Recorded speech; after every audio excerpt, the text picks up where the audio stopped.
Yo, what is going on, everybody? Right into the video. This is the Insurgency Sandstorm console guide for the best settings. This is for PS5, PS4, Xbox X, and Xbox S. You can use this for PC, but to be honest, I'd recommend you go to your own separate video for that, dedicated just for PC. But nonetheless, let's get straight into the video. For new beginners, you're going to want to have all of these ticked. These hints will help you in the game, let you know how to do stuff, how to open doors, pick up guns, how to use your sights, your bipods, and all the good stuff in this game. So if you're new and you're having trouble learning, you're going to want to have all of these ticked right here. 1, 2, 3, 4, and 5 ticks. For the VIP, this goes with the game mode ambush. It will let you be chosen as a VIP, which is a hostage. It's a hostage situation game mode where you have to take the VIP to the objective and capture it to win the round. If the enemies end up killing the hostage, then you guys lose. Viewbob is the motion for running or walking. Your head will sway up and down. I leave it on for the realistic aspect. I like it. I think it's pretty neat. The camera animation. This is for weapon reloading, changing firing mode, and all of that. The 2-in-1, changing the sight, changing your sights, putting your bipod down, reloading your gun. This is what that is. So if you want to see all of that, have this ticked. The death animation, if you get killed, you want to know where they're going to kill you from, leave this on, trust me. If they kill you, they're in a tight spot, I guarantee. You're going to want to see where they are, and most importantly, it just gives you more insight on the game. It lets you know where people camp at, where you can possibly die from, and where to look out for the next time you spawn in. Now, the HUD, this has to do with your compass, how many ammo is in your gun, how much you're carrying, all that stuff. I'll leave it on. If you're a new player, you're going to want to leave it on as well. Uh, Always show compass. This I'd want to leave on if you're a new player. It gives you the ability to see exactly which way you're facing at all times. Teammates give callouts, and you'll be able to see from which way they're talking about.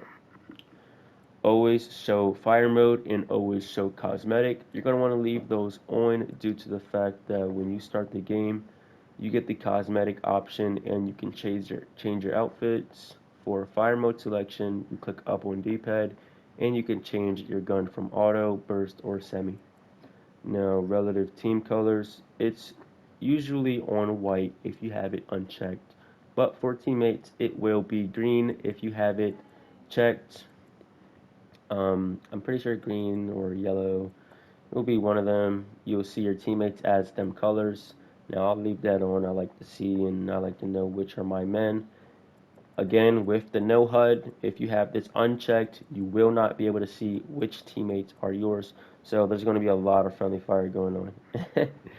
Friend color, it lets you know which friend you squatted up with. It lets you know who they are and where they are in the game. Alright, now the objective and teammate indicator opacity. You're going to want to have this turned down just a little bit. You don't want it to be at 100% because then you're going to be seeing your teammates in the objective. Full transparency. You're not going to be able to see an enemy through your teammate's icon or through the objective's icon, so I recommend turning it off.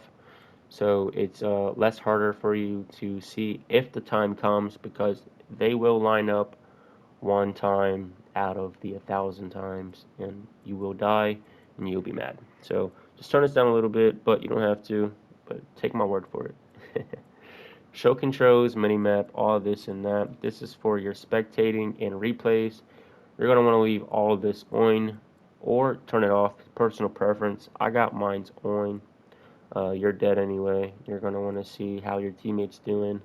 And when you're replaying, you're going to want to see what the controls are. The location overlay, you're going to want to leave this off unless you want the developers to know when a bug occurs and where it occurred. Net stats, that's your ping, connection, FPS, all that stuff. Your connection to the game server, to be specific. But alright, in controls, auto lean, I have this off because if I ever come to a corner and it auto leans for me and I get my head taken off, I'm going to be really mad. I can lean by myself. I'm a big boy. Manual Bipod Deploy, all it is bottom D-pad to activate. I like it. I don't like to have it on all the time, especially when I'm crawling, but you can crawl with the Bipod deployed, so it really does not matter. For controller layout, it's on standard when you first install the game, but I changed mine to classic. When you have it on standard, to change your weapon, it will be L1, and to use voice chat, it will be triangle. I changed it to classic, and now to switch my weapon, it is triangle, and for voice chat, it is L1. It's just switching them, but I feel like classic is how it should be to start off, but I have mine switched, so that's how I play, and that's why I recommend you to play as well. X and Y, personal preference. Get good at the game before you try to copy somebody else's sensitivity. Learn the controls, learn the motion.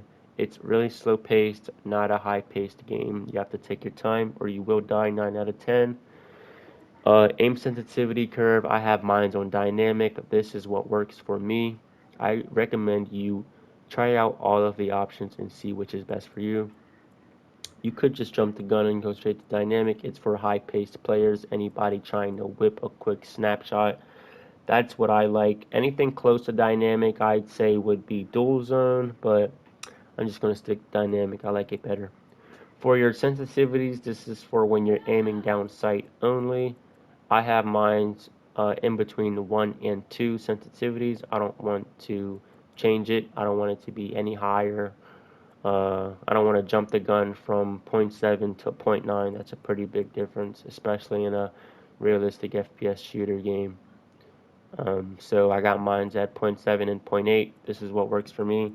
You could have it higher and you could be doing better than me, or you could have it at the same. But the point is, you just want to leave it at what works for you, and you want to get good at with what you can use. FOV, if you aim in, if you have these unchecked and you aim in, your FOV will change. But if you have these checked and you aim in, your FOV will stay the same. Vibrations, I have it bumped up to 1.0. I like it. I like to hear the vibrations. It goes with the explosions and all the weapons and all that. It's pretty cool. I left these the way they are. They don't bother me. Gamma, this goes with my monitor settings, so it is personal preference. You're going to want to tweak with your gamma and see which fits best for you. In some games and some maps, it's darker in some places and brighter in others. So just make sure you have yours set at what you like it at. My FOV, this is how much you can see on your screen without aiming in. I have it set at 100 so I could see maximum. I'm pretty sure PC guys got theirs at 120. I don't know if this is crossplay, I doubt it. But for a console, the new Call of Duty's got FOV of 100 and plus, so just join the game, change your FOV to 100. I promise you, you'll fall in love.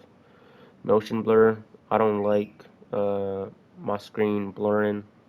I got it off, but if you like it, leave it on. It's personal preference.